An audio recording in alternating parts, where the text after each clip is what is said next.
The Elon Musk Donald Trump fight is getting out of control. Voters don't like it, and things are being said that will be hard to come back from. I guess this is what happens when two alpha male billionaires fight for the future of the country.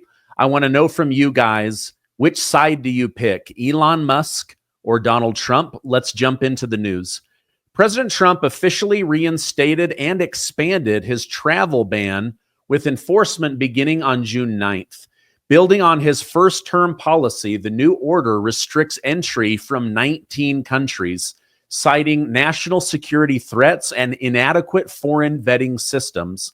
12 countries, Afghanistan, Myanmar, Chad, Republic of Congo, Equatorial Guinea, Eritrea, Haiti, Iran, Libya, Somalia, Sudan, and Yemen, face a full travel ban to terrorism risks, government instability, and failure to share critical travel data. 7 other nations, Burundi, Cuba, Laos, Sierra Leone, Togo, Turkmenistan, and Venezuela, face partial restrictions that suspend certain visa categories. People on the left are like, oh my gosh, this is awful. This is xenophobic. This is racist. And Republicans were like, meh, this sounds about right. Moreover, President Donald Trump is calling for an investigation into former President Biden's mental fitness, raising concern over Biden's reported use of AutoPen to sign legislation while president. Trump alleged the practice may have been used to conceal cognitive decline and argued it could violate the U.S. Constitution's requirement for a president's direct signature on official documents. Republicans like Marjorie Taylor Greene backed Trump's call, claiming the AutoPen was part of a broader effort to hide Biden's alleged mental incapacity. Democrats pushed back, calling the accusation a baseless political stunt, pointing out that AutoPens are routinely used and legally accepted, and that President Trump has used them himself. However, Trump is saying, no. I'm talking about executive orders, major policy, fiscal and financial documents, as well as pardons. Now, the feud between Donald Trump and Elon Musk over the one big beautiful bill erupted big time earlier today, escalating from policy disagreement to personal attacks you can't come back from. The conflict began when Elon Musk, who recently left his role as head of Doge, publicly criticized the bill, a massive tax and spending package aimed at advancing Trump's agenda, including 3.8 to 4.5 trillion in tax cuts and 1.6 trillion in mandatory spending reductions. Now, a couple of days ago, Elon Musk called it a disgusting abomination, arguing that it increases the deficit by close to $5 trillion over the next 10 years, undermining his Doge efforts to cut federal waste. He claimed the bill was passed in the dead of night without input, contradicting Trump's assertion that Musk knew key details intimately. Now, this is where things get really, really crazy. Now, remember, just a week ago, President Trump was giving Elon Musk the keys to the White House and saying that he was a national hero. Trump, speaking from the Oval Office during a meeting with German Chancellor Merz, expressed disappointment, saying Musk only opposed the bill after it cut electric vehicle subsidies that would impact Tesla. Trump suggested Musk suffered a Trump derangement syndrome breakdown over threats to cancel his government contracts with SpaceX. He said this could save the government billions of dollars. Elon Musk fired back, claiming he was instrumental in Trump's 2024 election win and accused the president and MAGA of ingratitude. He further escalated by posting on X that Donald Trump is in the Epstein files and that this is the real reason Trump hasn't made it public. Now, there's no evidence that Trump is connected to sex trafficking with Jeffrey Epstein. In fact, I believe that this is where Musk has overplayed his hand. They would have absolutely used this against Trump a million times by now if it were true. Yes, there are pictures of Donald Trump with Jeffrey Epstein because they were both billionaires that partied in the same circles. However, there is no connection to Trump on the Epstein Lolita Express airplane or his island. Now, the White House, via press secretary Carolyn Leavitt, dismissed Elon Musk's Epstein claim as an unfortunate episode driven by frustration over the bill lacking his preferred policies. Many Republicans, like House Speaker Mike Johnson, have taken Trump's side, saying that Musk's criticism of the bill is terribly wrong and defended the bill's potential for growing the economy. However, fiscal hawks like Rand Paul, Mike Lee, Thomas Massey, they backed Elon Musk, saying that we need to lower the deficit, not increase it. Social media reflects a genuine split, with MAGA supporters rallying behind Trump and others rallying behind Elon Musk. Now, I'm not going to lie. I'm torn on this because on the one hand, Musk has some good points. We need to cut more waste. We can't continue to go into debt while claiming that we are the fiscally responsible party and that we are the ones that are going to lower the debt and close the deficit. However, I disagree with Musk and his approach. Like, this is an alpha male who likely has mild autism having a breakdown over not getting his way. I don't agree with that. Now, on the Trump side, I'm going to side with President Trump. I think he's doing his best. This is not how Trump would run his business, but this is how government functions. And I believe that he knows that it is dysfunctional. Now, personally, this is very bothersome to me. These two were friends. I like both of them. I would like to see both of them make America great again. However, I believe Musk has a point that we need to cut the spending, while Trump is right that this bill isn't perfect, but it is good. And much of what is in the bill pushes forward the MAGA agenda and allows Republicans to keep the majority in the Senate and also in the House of Representatives. Now, as far as the math goes, I'm going to make this very, very simple. This is a win because Trump spends significantly less than Biden. However, it still spends more than the government brings in. Therefore, they will have to print more money and add to the national debt. So it's a conversation that I think could have broken off the rough edges of the big, beautiful bill, slimmed it down, and made it great. Even Ron Johnson and others are saying this probably needs to be broken up into two bills. Push forward all the really good stuff and leave behind the other stuff to be looked at when there is more time. Now, I thought it was weird when Trump said he didn't think they would be close anymore after lauding him just a week ago. And Musk did help Republicans and freedom of speech. So I thought it was in poor taste, however, to say that Trump is part of the Epstein files and deserved to be impeached. This to me was an impetulant child throwing a fit. First off, again, this would have been used against Trump. Second, Elon Musk has no access to the classified Epstein files.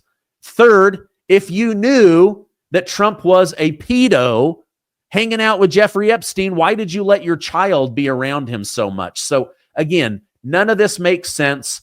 Now, this is Elon Musk's harshest critic, Steve Bannon. He brings up some good points. So let me bring this to the stage and then we will watch it together. Okay, so we've never been enthusiastic about the big, beautiful bill. Number one, a big, beautiful bill is going to get done. It has to get done because you must extend the tax cuts for the working class and the middle class. All engines stop. There are also certain things on R&D, as you sent me these things that weren't covered in the 17 we got to take care of. There's a number of things of depreciation, things that have to be done for business, a bunch of things for small business, etc. That has to be done as a supply side tax cut, and we do believe in the supply side tax cuts. However, as we've said from the beginning, the bill would be made better in the no need to kill it in the House, and the president didn't want to kill it in the House, is going to be made better in the Senate. Okay, so I believe he is correct. There are a lot of good about this. If we miss this, taxes are going to be raised on everybody that voted for Trump and even the people that voted against Trump. So this is like a massive thing that has to get done. Also, the money going to the border. There are so many things that are in this bill that need to get done. On the other hand, there is a lot of waste. And so I believe Trump is saying it's not perfect, but good is good enough and has to move forward. Now, Elon Musk, this dude comes from Doge. His entire job is to criticize the government and the wasteful spending, the fraud, abuse, and the theft. But the way he's going about it, I think this could have been a pressure campaign that I was ready to get behind. I was ready to ask for your support. Let's put pressure on Mike Johnson and others in the Senate to whittle this down and put forward a slimmed down, big, beautiful bill that accomplishes what MAGA and Trump wanted, but gets rid of the pork and the climate change bullcrap and all of that. But that's not going to happen now. This pressure campaign led to a pressure blow up, and now Elon Musk looks like an idiot to a lot of people, or he looks like a hero to a lot of people, depending on the way that you look at it. Now, I'm going to bring up the rest of Steve Bannon, where now he's going to go off on Elon Musk. And then as soon as President Trump comes out today, and President Trump saying it in the nicest way possible about the bill, right? The bill, bing, bang, bang. The guy gets up and starts tweeting the most vicious stuff you could tweet.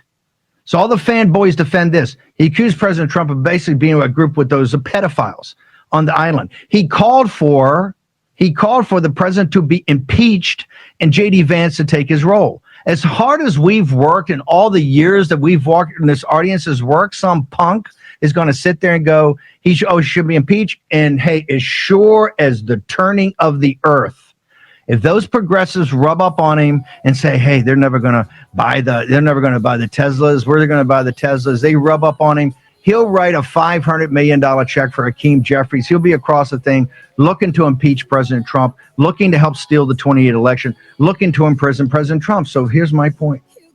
Let's get ahead of it. And let's get ahead of it tonight. There's lots to be done. This guy is all over the map. He's right. But he's emblematic of these oligarchs. All of them have the maturity of a 9-year-old, and they're dangerous. They're dangerous not just to the president of the United States. More importantly, they're dangerous to this republic and the citizens of this constitutional republic. All right. Now, I agree that Elon Musk took off the gloves and decided to play dirty. What I don't agree with is that we should abandon him, not try to heal this relationship. And I don't believe that he is just going to run over immediately to the Democrats and start giving them $500 million checks. I think if anything, he's going to say, okay, I'm going to privately just be super successful, call things out, be a thorn in certain people's sides. But I think he'll be done with politics. I really think it was the wrong move. We need Elon Musk on our side. We do. Like, I really hope that we can throw out the bathwater and not throw the baby out with the bathwater. Okay, I don't want to say any more on this. Only time will tell whether this thing can be patched up. I hope it will. I believe in Trump. I believe in Elon Musk. They came together and they did a lot of great things. They got Trump elected. Elon Musk, I admit, played a major role in that. I don't know if Trump would have won. Everyone says, oh, the day he got shot in the ear in Butler, he won. I believe that helped. I don't believe that getting rid of Musk is the right move. That's my opinion. If you don't like it, let me know in the comments, right? Everyone's entitled to their opinion. All right, now I want to go on to something else. Dan Bongino. Whew. This guy is also heated. I'm going to pull this up, and we're going to listen to Dan Bongino go off on the criminals that are hiding in Washington, D.C. Let me pull this up and then let's watch Dan Bongino of the FBI. Let me ask you about, are you going to be looking into, Cash and Pam, any potential collusion between the DOJ, Letitia James, the novel legal theory of Alvin Bragg or Nathan Wade or Fonnie Willis and the DOJ? Is that something? Has anything come up? Is there any way to determine whether or not evidence was destroyed in any of these cases? Well, there's always a way to determine that. I don't want to comment on that specific case right now for a reason. I don't want to get ahead of the Department of Justice on that. But I want to say this, the FBI obviously has the public corruption portfolio. And yes, if you are a corrupt politician out there, if you are engaged in behavior, you know what you're doing, we're going to find you. I promise. No one is going to get off. The days of selecting and putting your partisan bias on and taking care of your friends, those days are over. You know what, Sean? I don't have any friends. I don't want any friends. Well, maybe outside of you and a couple of, I don't care. I didn't come here for the money. I didn't come here to make, I know. No, you didn't go there for the money. I can tell people that. No, I didn't come here to make friends.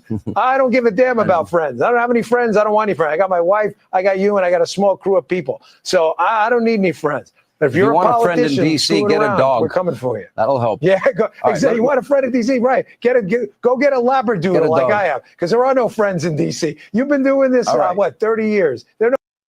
All right. So did you hear the names that they brought up? Alvin Bragg, Letitia James, Fannie Willis, others. He's saying, hey, listen, I don't want to comment on this, but we got people that are looking into stuff. These particular names, I really don't want to talk about because it could be really, really bad. Now, one area where I would really like to see Dan Bongino focus is the COVID situation. And he also went ahead and commented on that. So let me pull that up and let's watch this together. Let me ask you about, and again, a lightning round. Let's go quickly. COVID origins. Are we going to find out information that the government lied to us?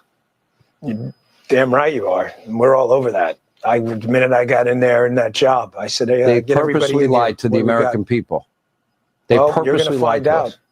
Yeah, listen, that's the one I'm the most optimistic about. I was pretty clear on my social media account that I ordered that case immediately to be looked into again. We have a great investigator on it, and I think we should see action on that one shortly. All right. That makes me very happy. I want some people to pay. We were lied to. Our businesses were destroyed. Our families were hurt. Loved ones died. Some of us got really, really sick. Others got this stupid piece of crap, fake vaccine. I want some heads. So it makes me very happy that that is also being investigated, and I will continue to report on that. Let me do some international news because this is big.